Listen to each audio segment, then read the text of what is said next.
American Top 40. These are the hottest hits in the USA, according to Billboard magazine. Now we're up to the artist who turned a bootleg tape into the Grammy-winning album of 1986. We're talking about Paul Simon, and here's how it happened. 3 years ago, a friend gave Paul a cassette tape, a bootleg, didn't even have a label on it, no name, no song titles. Well, Paul was willing to give it a listen, so he popped it into his car stereo and went for a ride. And wow! This anonymous tape had some great stuff on it. Intricate rhythms, beautiful vocal harmonies, really happy music. Paul was hooked. He found himself making up his own melodies over the rhythms on that tape. But who was it? Where did it come from? After a few months of asking around, Paul found out. The music came from the streets of the black township called Soweto in South Africa. The name of the tape was Gumboots Accordion Jive Hits Volume 2.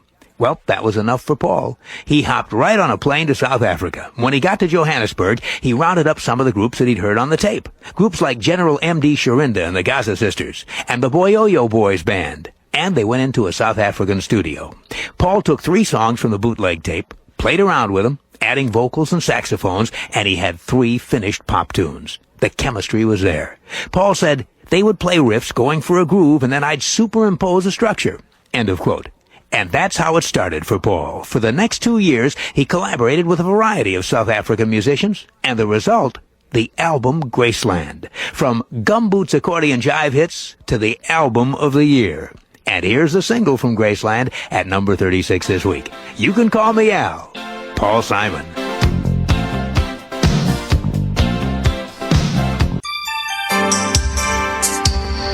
American Top 40. It's American Top 40 with the Shadow. And now, direct from those overheating data banks at the Triviological Research Center, let's look at the man who now sets the rock-era record for hitting the charts.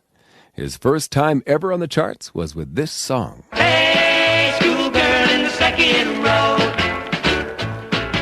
The teacher's looking over, so I gotta whisper way down low. Now, that was called Hey Schoolgirl, and it debuted on the Billboard Pop Chart back in late 1957 and reached number 54.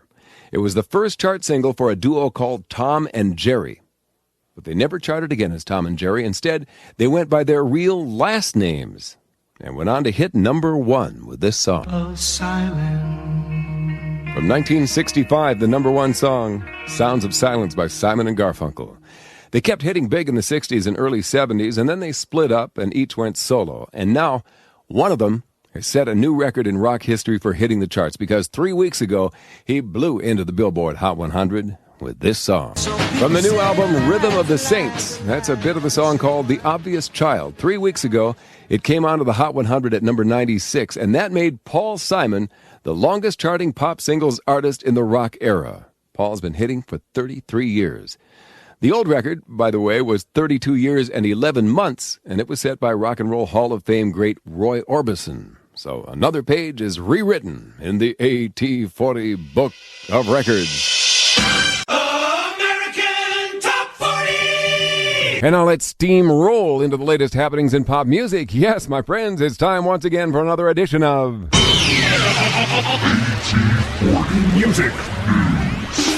From our 50 Ways to Be a Mother file, congratulations are in order to Edie Brickell, former lead singer of the New Bohemians, and her husband Paul Simon. The couple married last spring.